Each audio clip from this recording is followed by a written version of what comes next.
Good morning, everyone. So today's class, we're going to be focusing on assessment for plantar fasciitis. Yesterday in my live class, I teach at Austin Bouldering Project every Monday at 4 p.m. Yesterday we had a gentleman who was dealing with some plantar fasciitis, so I kind of centered him on with the class. And kind of went through some stuff, and I wanted to revisit all of how I assess for plantar fasciitis. So plantar fasciitis is basically going to be pain around the heel or the plantar surface of the foot, bottom of the foot, sole of the foot. I don't consider plantar fasciitis to be a issue specific to the heel. I don't think that is where the problem is. I think that's where the symptom of pain manifests. I look at plantar fasciitis as a biomechanical issue related to our gait, and it can be anywhere within the body from the foot all the way to the head. So when we assess for plantar fasciitis, what I want to do is assess joint mobility related to specifically to our gait. So I want to think of our gait as an equation. It's an equation that is balanced on each side. We have a right side and a left side. Right side of a pendulum swing to a left side of a pendulum swing. And if everything is moving well, then both sides of that pendulum are going to be equal to each other. If there's a single joint that is unable to move through its full functional range of motion compared to its counterpart, then that equation is going to be out of balance, and that out of balance can lead to issues such as plantar fasciitis, shin splints, knee pain, hip pain, all kinds of other things. So I want to think about gait as a function, and I want to look at each joint related to our gait as a kind of as an F function of kind of like a math equation. So we're going to look at some primary areas: big toe mobility, right side compared to left side, hip mobility, and spinal mobility. This will not be a full assessment. We're not going to get into the shoulders and the neck all that much. Those are also going to be relevant to plantar fasciitis. So this is kind of an intro level, looking at areas in which things are moving well compared to where they're not moving well. If you're dealing with plantar fasciitis, and you're noticing big toe doesn't move as well on the one side compared to the other, then that becomes something that we want to work on. We want to address that joint mobility specific to those spots. And then we also want to consider that every joint that has some kind of imbalance, some kind of inability to move through its functional range of motion is probably related to the plantar fasciitis, so that becomes something that we want to work on. All right, with all that, let's get started.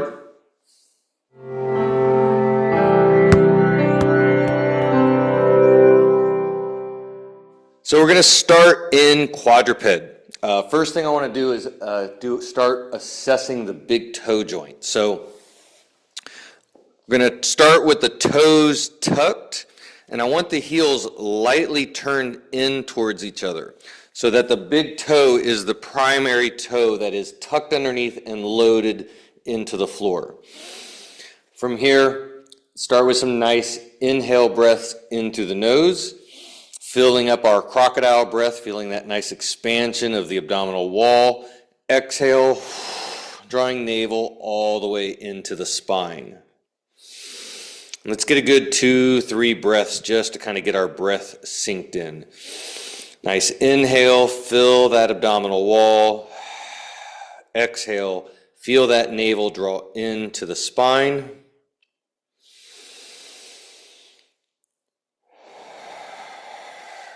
And on the next exhale, as you inhale, we're going to lightly rock forward.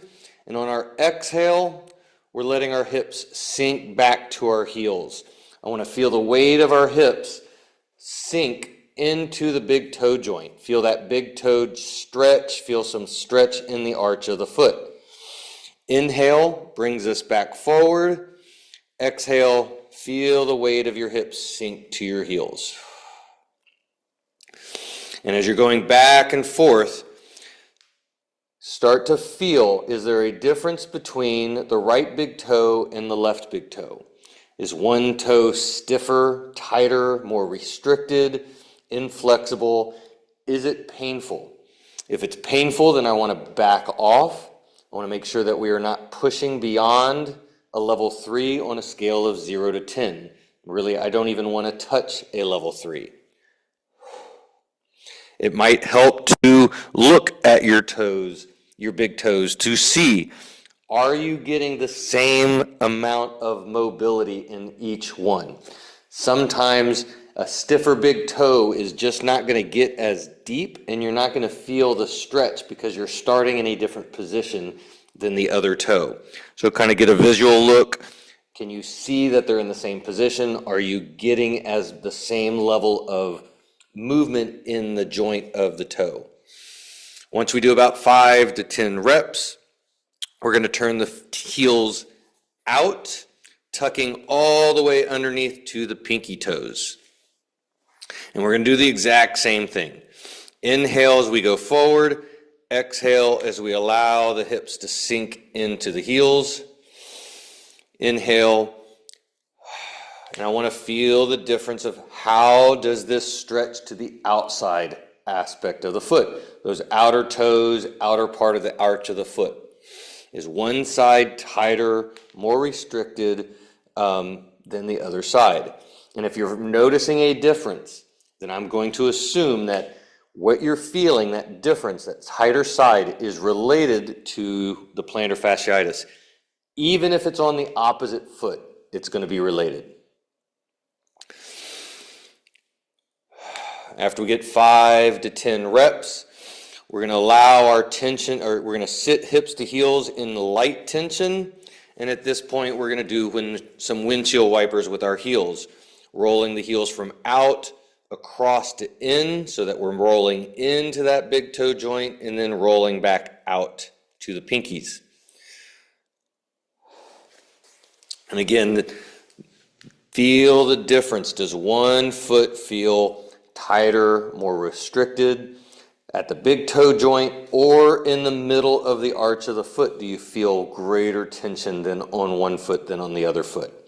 Those are going to be very, very important bits of information as far as our assessment goes. Good. Next, we're going to go ahead and let our ankles go nice and flat to the floor. And now we're assessing the front of the ankles. Inhale as we're forward, exhale as we allow our hips to sink back to our heels. Inhale coming forward. Part of what we can assess here is how much range of motion do we have in our knees? Are we able to get hips all the way to heels, or does one knee feel a little stiff and restricted, preventing you from getting all the way down? That might be a sign of some knee inflammation, which would be obviously quite relevant to plantar fasciitis. The other thing I want to really pay attention to is, how does the front of the ankles feel? Are you able to keep them flat to the floor, or does one ankle want to sit a little higher? Are you able to get your butt all the way to heels and start to sit back on your haunches and then come all the way back forward? If the front of one ankle feels tighter, more restricted, or it just doesn't want to flatten out to the floor and the other side does, then that's going to be an imbalance that I want to pay attention to, again, relevant to our assessment. Then we're going to switch to our V-sit position, get it nice and wide. So now I want to look at the function of internal to external hip rotation, specific to the ball of the femur up in the hip socket. This is a really important area of mobility with our gait mechanics. So this is part of what I want to do is get this area moving a little bit, but also assess how does it move right side to left side. So we get a nice wide V. I want to actively pull the top of your feet back towards your shin and try to really keep that active throughout this movement. Actively reaching the back of the knees down to the floor so that you feel your quads kind of tighten up and lighten up. So we're maintaining those two things. Hands get to come down to our behind our hips, grounding the palms. Spiral the elbows out and away so that we're nice and tall in our spine. I want to make sure that we are not rounded forward in our shoulders. I want to have this nice spiraled out as much as possible. Feel those shoulder blades pack down, chest lifts up nice and tall. Feel that sternum tall, top of the head tall. From here, we're going to pay attention to our kneecaps. We're going to spiral the knees out and away as if you're trying to touch your kneecaps to the floor on the outside of your body. Inhale as we come to center, and then we're spiraling inside like we're trying to touch our knees to the inside of our body. I'm exhaling as we externally spiral. Inhale as we come to middle, and then exhale again as you spiral internally. Now this one, I want to look at our kneecaps. When we spiral out and away, does it look like one kneecap goes a little further or less far than the other? When we spiral internally, does one kneecap go farther or less far than the other? That difference between the right side and the left side, if there is a difference, is going to be very, very important in our assessment. And it's going to be related to that, what we just felt in the big toe. And it's going to have some relationships to what we're going to feel once we get up to our hips. And so really any kind of imbalance that we're feeling, these are things that I would note down, I would write down. These are movements that we want to work on in order to get better balance in these movements, in the function, so that they can impact our larger gait function. We'll go ahead and let those feet rest straight up. I'm continuing to peel them back like I'm trying to touch my shin, continuing to actively reach the knees down. We're now bringing the hands off the floor. We're going to do a nice inhale, and on our exhale, seeing if we can get a little bit of reach into our forward fold. Inhale as we bring it all the way back up. Exhale, nice reach forward. I like to imagine my hands are waves moving up a beach, getting to the top, and then receding back in on the exhale. I want to notice, how does this feel through the back of the legs, hamstrings, back of the knees, down into the calves, as well as the low back? Does it feel tighter on one side of the legs, or even tighter on one side of your low back? Again, these are important assessment points. As we start getting a little bit looser moving forward, we can start to move a little bit side to side. By going side to side, we're going to isolate one leg a little bit more so we can get a better sense of comparison. Does one side feel a little tighter through the back of the thigh, back of the knee, upper calf, or does it feel tighter in that low back area? And if you're feeling a difference between one side and the other, again, I would write that down, take some notes of it, because that's going to be something we want to work on every day in order to improve those small functions to build into the larger function. We can continue to move further and further, so we're now starting to reach to the heels.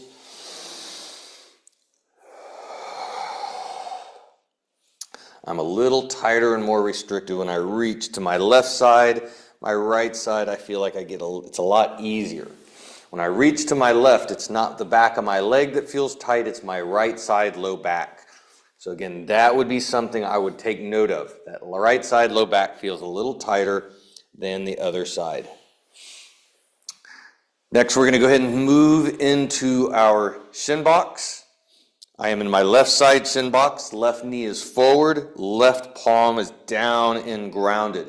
And I want to have my weight shifted to the side of the shin box I'm on. I want my opposite hip to be off the ground. I'm not trying to sit even.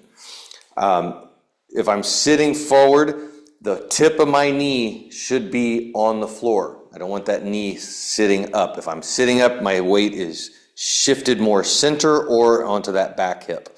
So allow that knee to rest forward, allow that back hip to come off the floor. We're grounded through our palm, spiraling that elbow pit out and away, packed shoulder, tall spine. Again, I don't want to have rounded shoulders here. I want to feel that shoulder blade roll back, pack down, sternum tall, spine tall. From here, we're going to do a little bit of knee opening. And I want to go slow because I want to make sure that this is not painful. Lifting that knee slowly on the exhale. Inhale, we're letting it come back down. And the slower we go on this, the better. If this is painful, then we have to back off, only going as high as we can, keeping it below a level 3. In the class yesterday with the gentleman that I was working with, this was painful on his hip. We actually used the foam roller a little bit to work on the hip. I'm not going into the foam roller today. This is just an assessment. We're not looking at trying to get correctives yet, although just doing this movement will help regain the ability to do this movement, as long as you're not pushing over that level 3. If you push over that level 3, there's a good chance that your body will actually not like that a whole lot. It will tighten things up. It will take that range of motion away even more. So it's important not to push into the pain. Once we get 5 to 10 reps, we're going to come back. We're going to go across to the other side. Again, grounded palm, spiraled elbow, packed shoulder, tall spine. Once we get over here, you may notice that this side feels either like you lean more, it's harder to sit upright, or maybe the other side felt harder and this side feels easier. That's actually a really good assessment point because already we know that there's a difference between one side and the other. This is a function, an equation similar to our gait. Right side, my shin box, left side of shin box. And if one side doesn't feel right compared to the other, we know there's some things that are off. Doing the same thing with that knee. Nice inhale while the knee's on the ground. Exhale as we slowly open and lift. Inhale as we bring that knee back down. Now we're comparing how high are we able to bring this knee compared to the other knee, and how does it feel? Is it stiffer, tighter, more difficult to lift and control? Want to make sure that we're not shifting our weight as we do this. Stay grounded through this opposite side. Once we get 5 to 10 reps, we'll go back to the other side. And again, if there's a difference between this side and the other side, it's very, very relevant to our assessment. Coming back to the other side, again, grounded palm, spiraled elbow, packed shoulder. Weight is forward. I don't want that back, I don't want that knee lifted up. Now we're going to be working with hip mobility of this back hip. I'm isolating this back hip. On our inhale, as we inhale, filling up our abdominal wall, I'm reaching down and back, trying to touch the floor with this hip. But I want to reach without shift. So I don't want to reach by letting this knee pop up and shifting my weight over. I'm keeping my weight forward and I'm reaching back through that hip, seeing if I can touch the floor. And then on my exhale, I'm lifting it up, pushing forward, and I want to scoop. I want to imagine my tailbone is like a shovel, and I want to scoop that shovel like I'm reaching my tailbone forward. The more I'm able to scoop that tailbone, we're going to get more hip extension, and we should feel some stretch through the front of this hip. Inhale, reaching back to the floor. Exhale, lift and scoop into it. The more scoop we're able to get, you should start to feel that glute tighten up and contract in the back. Now, if you can't get full hip extension, you're not going to get full glute activation. And that makes this a really massively important assessment. This will be what we're assessing in the function of this pelvis, this hip, is going to have a strong relationship to what's going on down at the feet. And if you can't get that full hip extension, then that's something we want to work on getting back. Super, super important. So how tight is this? How straight can you scoop into that hip to where rib cage through hip down to knee is as close to a straight line as possible? If this hip is back related to the knee and the rib cage, then that is something we need to work on. We're then going to go to the other side and do the same thing. So again, grounded palm, spiraled elbow, packed shoulder. Weight is forward. Inhale, we're reaching that back hip to the floor without shifting our weight. Exhale, lift and scoop. Again, taking that tailbone as if we're turning into it to try to reach forward. Can we feel some stretch into that front of the hip? Inhale, reaching back down to the floor. Exhale, nice scoop into it. How does it feel on this side? How far are you able to get that hip to travel? Did one hip touch the floor and the other one is unable to touch the floor? Or maybe one hip is just not able to get full extension. Maybe it's able to touch the floor, but as you come forward, it's not quite getting straight and you can't get into that glute where you feel that glute start to contract. That's going to be a really important part of our assessment, especially if you find, what this is going to be related to what's going on in that big toe. Big toe and what we're assessing in the hip right here have massive relationships to each other. So if you got both of those things, put those down on your assessment. We're going to work on those things in order to get those things to move better. After 5 to 10, we're going to move back across to the other side. Again, grounded palm, spiraled elbow, tall chest. We're going to do the exact same movement, but we're now going to add another element to it. Inhale, allowing that hip to reach to the floor. Exhale, lift and scoop. I want to lock in as much as we can into that hip. So we're staying actively scooping. I want to maintain an active scoop. Now my offhand, I'm going to reach through my knee as if I'm sharing something over here to my skeleton guy who's looking the wrong way. Inhale, bringing it all the way back, allowing that hip to reach back to the floor.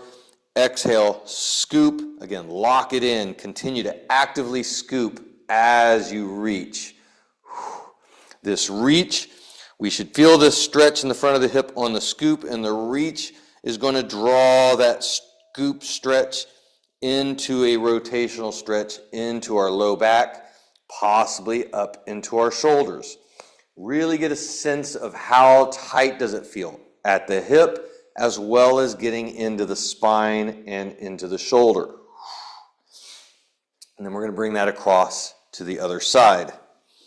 Again, grounded palm, spiraled elbow, packed shoulder. Inhale as we let that hip reach to the floor. Exhale, active scoop. Keep scooping as we then reach into our sharing of bread or whatever we got to share. Oh, this side is tighter than the other side. How's that on you? Are you noticing that with this that hip that was tight, it's also, so tight in rotation.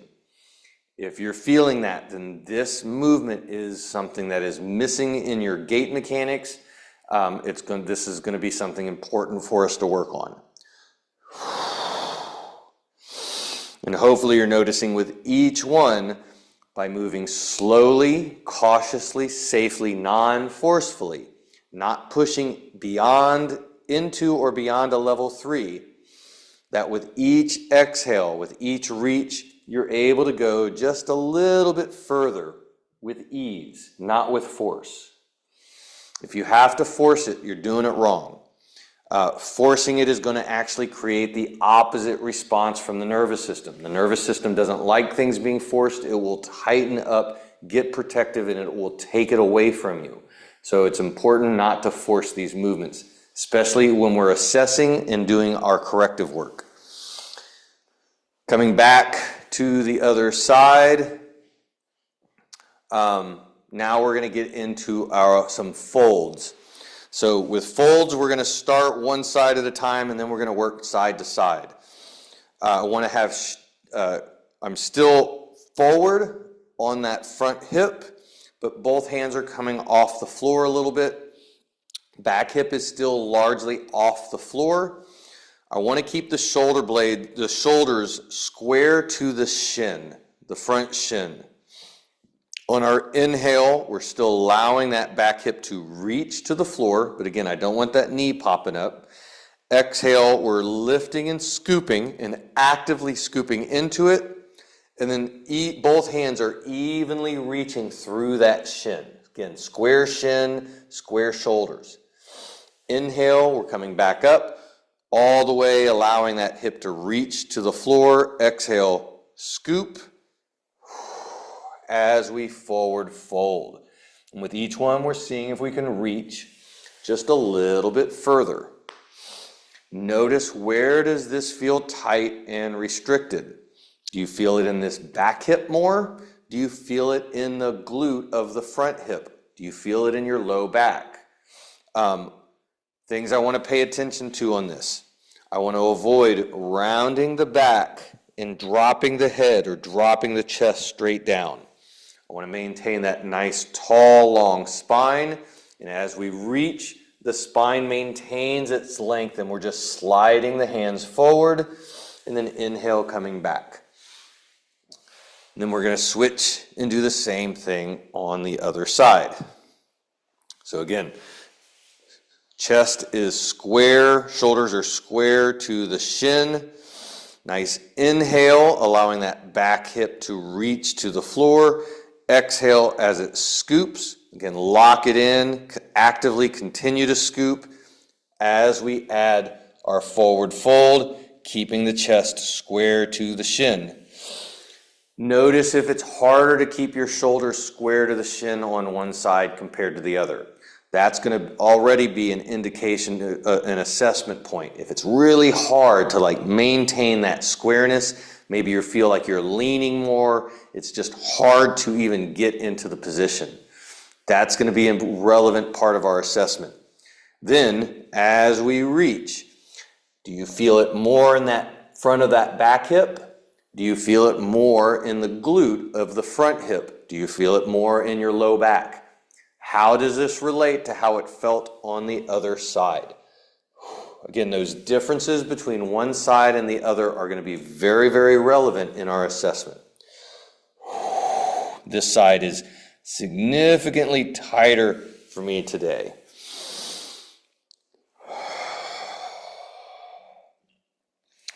Now, once we even out with our folds on both sides, now we're going to start going side to side in our folds. So we'll just do a nice little windshield wiper, smooth and slow transition across. Once we get to the other side, nice reach and fold. Inhale, bringing it all the way back up. And then we'll take a breath in and out as we slowly transition back across.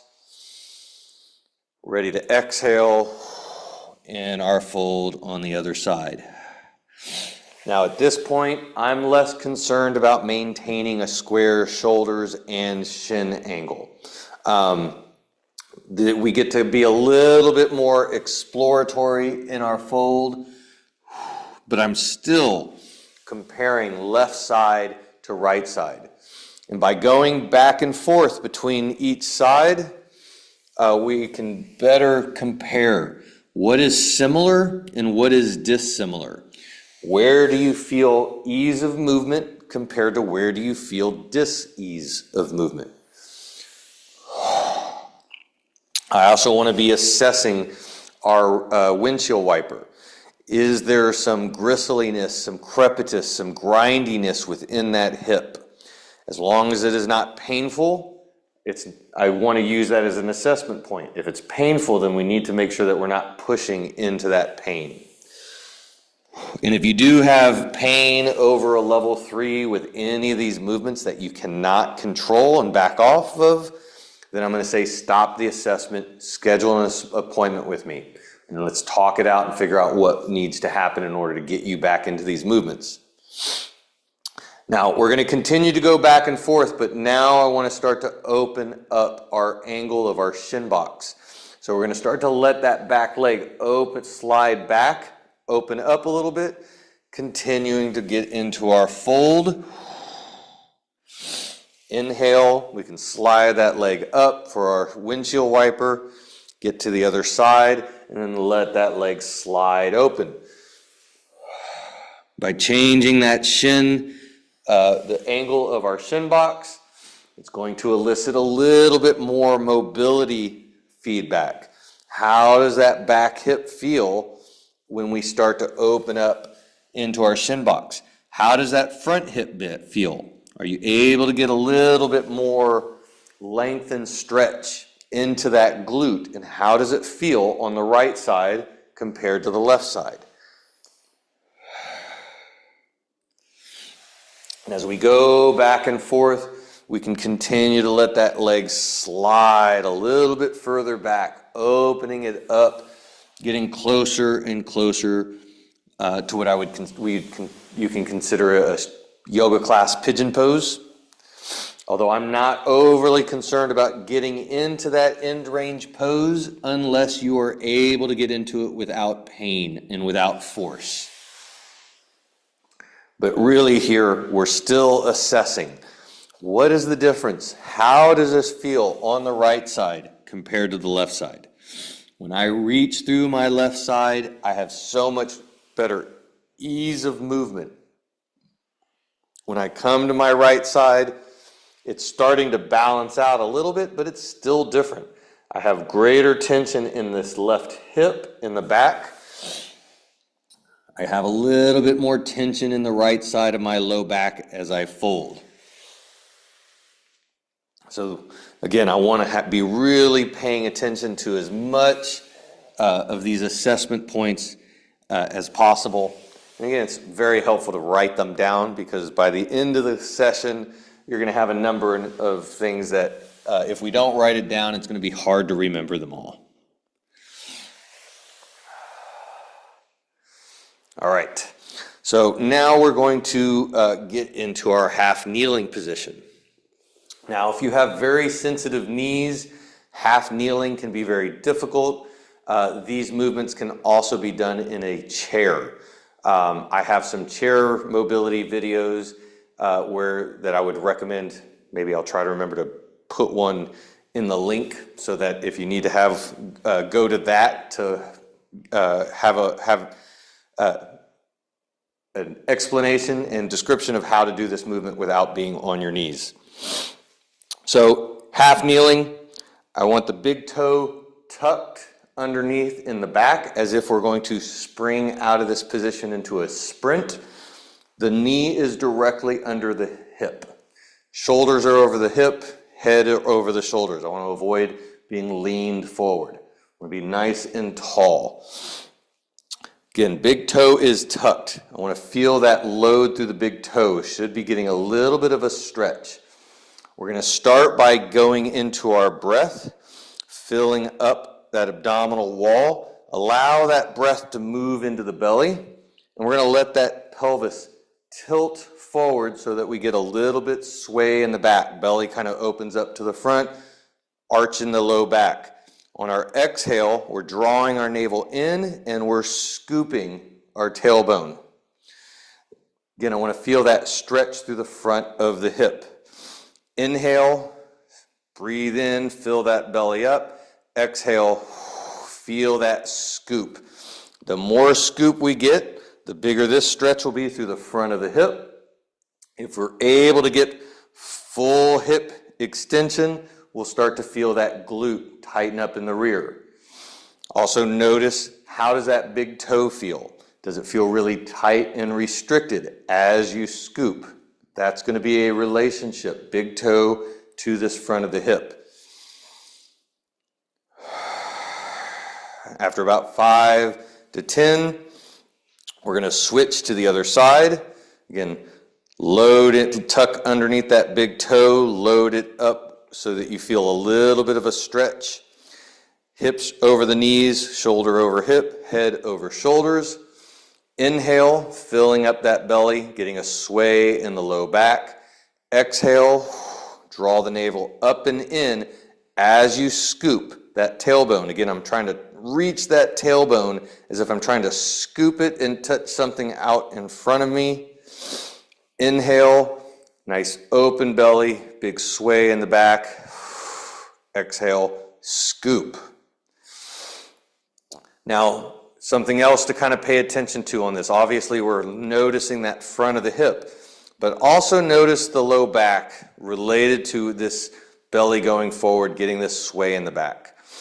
Is the low back sensitive going into this extension? And is it more sensitive with the left knee down or the right knee down?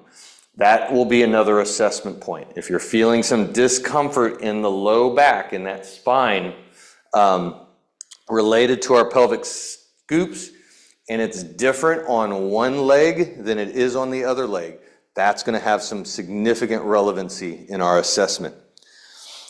We're going to switch back to our first side again. Toes still tucked underneath in the back. We're doing the same inhale breath, letting that pelvis tilt forward, sway in the back. Exhale, scoop. But now we're going to add another layer to it. So as we exhale and scoop, the knee that is on the ground, that hand is going to start to lift and reach up towards the ceiling. Again, I want to maintain that scoop. I'm actively scooping as I reach. Inhale, I can let that arm soften down as we allow that pelvis to scoop forward, tilt forward, filling up that belly. Exhale, scoop, and reach up like you're trying to touch the ceiling. I want to feel as we exhale and get this reach, that stretch to the front of the hip should start to lift up and move up into that abdominal viscera towards the ribs. What I want to avoid on this is I don't want to drop my opposite shoulder. I don't want to tilt my shoulder down to help reach up higher. Opposite shoulder stays at the same height. The shoulder I'm reaching with lifts without drop. After 5 to 10 reps, I'm going to switch back to the other side. Again, big toe tucked and loaded. Inhale, filling up that breath, pelvis tilts forward. Exhale, drawing navel into spine and adding that lift and reach. This side feels tighter on me. So notice, how does the one side feel compared to the other? We're looking, this is a pretty significant function of gait. Big toes tucked and loaded, scooped pelvis, and we're seeing how does the spine move related to those two things. These movements take place in our gait mechanics, and if one side feels tighter in our half kneeling, that means it's tighter in our gait, and that gait is out of balance. And these will become assessment points, again, that I want to write down because we can work on these movements. They are assessments, they are also the correctives.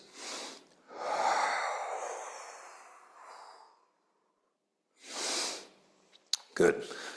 We're going to switch back to the first side. Again, big toes tucked. All the same stuff as far as the beginning. Breathing into that belly. Exhale, drawing navel to spine, scoop the pelvis, except now we're going to bring our arms across shoulders. And so as we exhale, scoop, locking in that hip, we're now going to rotate our shoulders towards the leg that is a knee that is elevated. Like we're trying to turn and face the wall to our side. Inhale, brings it back forward. Let that belly open up. Pelvis tilts forward, sway in the back. Exhale, draw navel in, scoop. and rotate. Now I want to make sure that as I rotate, that my knees are not rotating with me, that I'm not rotating and losing this knee. If anything, make sure that the big toe on this front foot is planted down and you're counter-rotating through the hips. I want to hold rotation in that direction as my upper body is rotating into it. Think of it like you're trying to wring out the washcloth of your mid and lower back with that scoop. Active scoop, exhale, squeeze into it, inhale as we come back forward. Notice how easy or difficult is this? Do you feel a big stretch? Do you feel some core activation? That'll be interesting to pay attention to. Switching to the other side, big toes loaded. Nice inhale, filling up the belly. Exhale, scoop as we draw navel in. And then nice rotation towards that wall. How is this side different than the other side? If you've got a stiffer big toe, a stiffer front of the hip, less hip mobility, then I guarantee there's going to be some restriction in that rotation as well. These are how each individual joint function build into a larger function.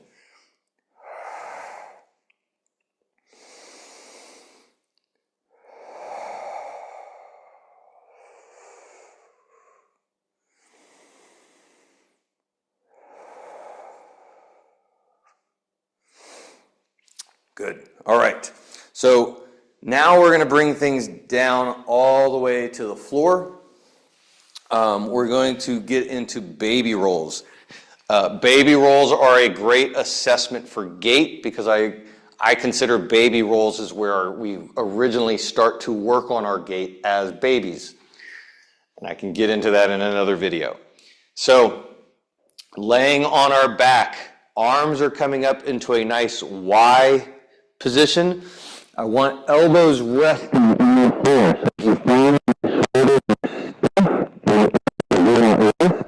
Then bring them out a little wider until you can get them into a resting position.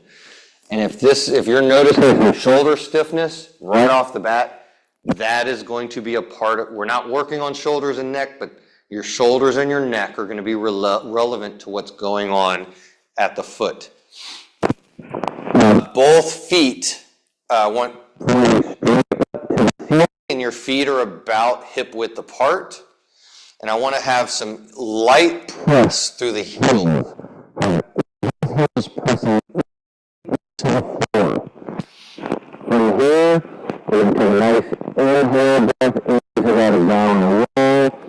Exhale. Draw the navel into the spine. Now we're going to inhale, and as we exhale, we're going to lift our head and look to our right hand and take our left hand and reach across, trying to match left hand to right hand. Head is off the floor. My hip is getting lifted off the floor, but I'm maintaining contact through both heels as I exhale. Inhale, coming back to the center. Exhale, lifting the right hand, reaching to the left. Eyes are looking all the way out to my fingertips. I'm reaching with both my eyeballs and my fingertips. Inhale brings it back. Exhale across to the other side. Notice, is it more difficult to reach with your right hand and to match your right hand to your left hand, or is it more difficult to match left hand to right hand? And areas to pay attention to. Is it hard to keep both heels evenly grounded? Does one foot want to lift up to help? Are you finding that as you reach, you hold your breath for a little bit in order to get past to the next point? If you're breath holding, then I want you to slow down even more and not allow that breath hold. Only reach as far as you comfortably can without added tension in your breath. Again, what you're feeling different one side compared to the other side, put that down in your notes. Next, we're coming back to our starting position, and we're now going to lift one leg, and we're going to do the same basic thing with our legs. We're going to reach across, except I want to keep that leg high, like I'm trying to reach up onto a shelf. I don't want to allow that leg to drop down to the floor. I'm reaching far enough that my shoulder blade gets lifted off the floor, but I want to maintain some contact with the back of my hand. Inhale as I bring that leg down. Exhale as I lift and reach across to the other side.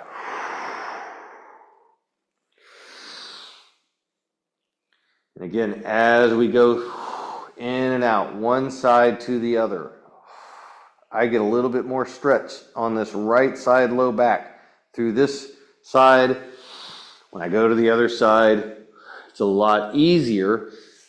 I don't really feel anything until I get up into my left shoulder. So if you are feeling some tightness and tension up into the shoulders of this, then that would indicate that there are some connections into the shoulder and the neck. And so that would be for a secondary assessment. We're not going to get into that today.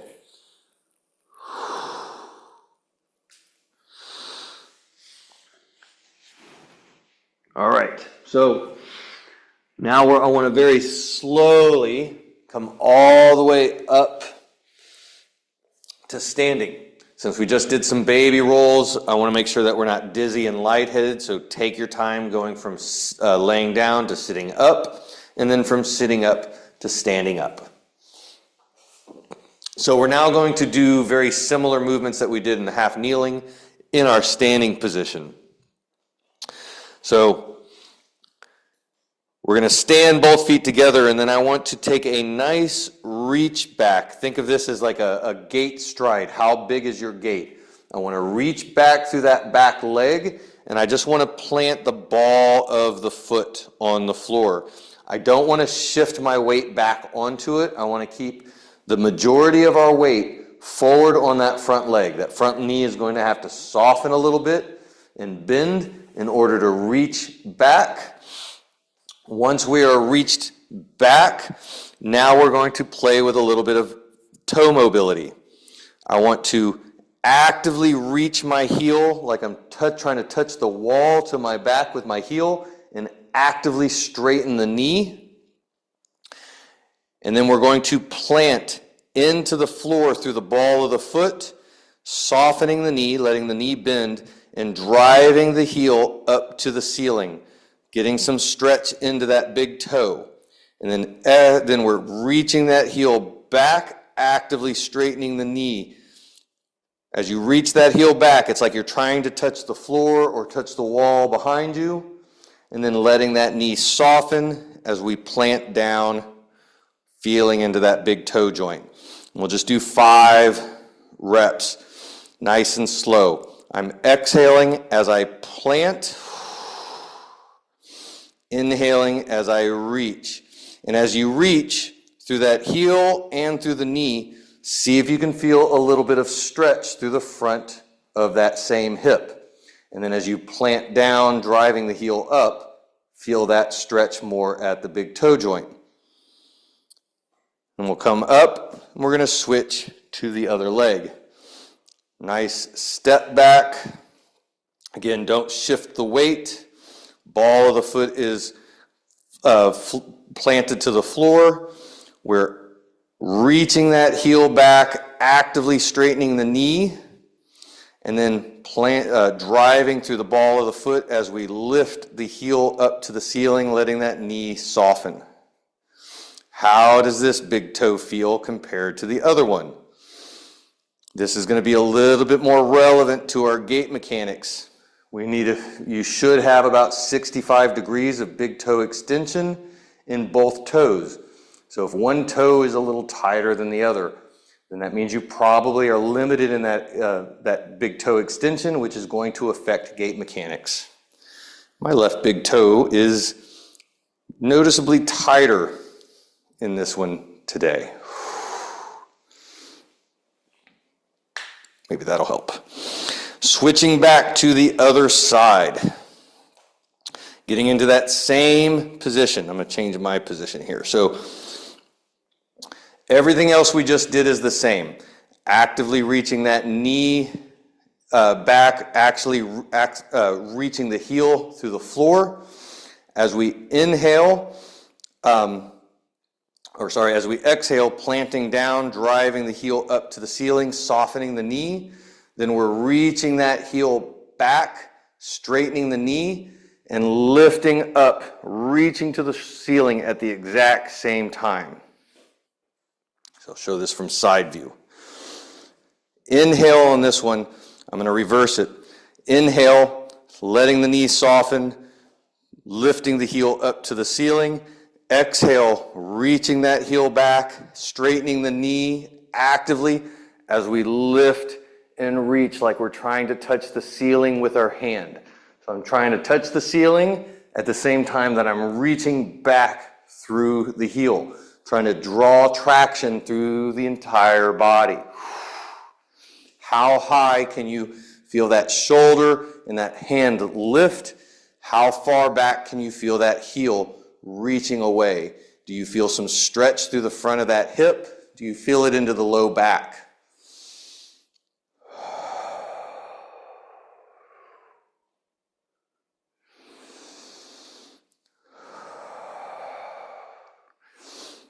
And then we're going to switch and do the same thing on the other side.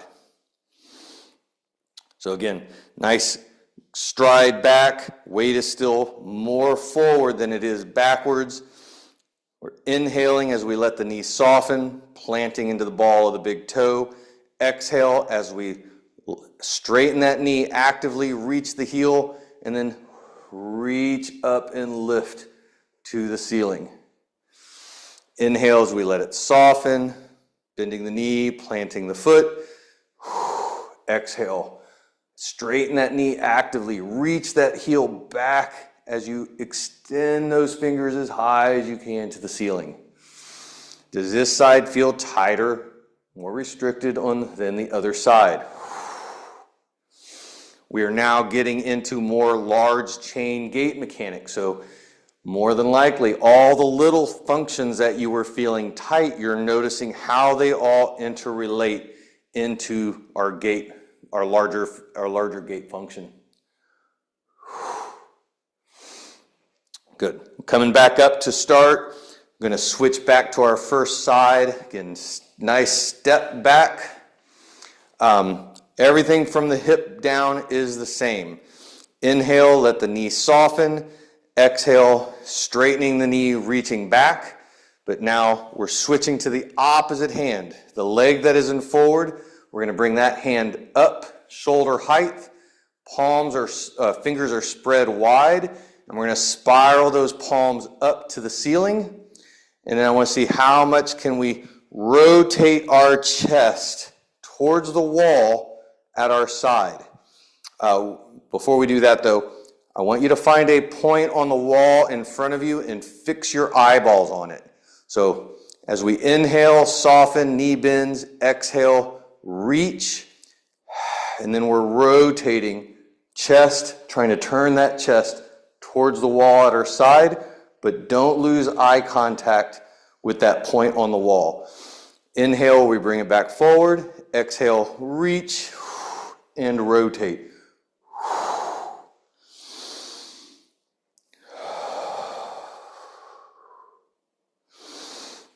We'll do the same thing on the other side.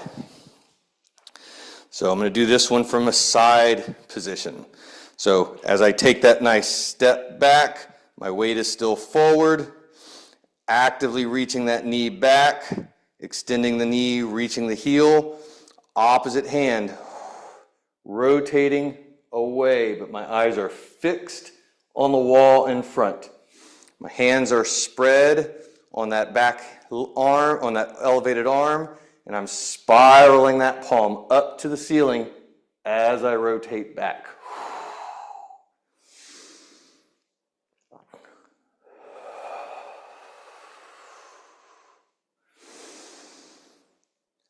Again, how does this feel on this side that's different compared to the other side?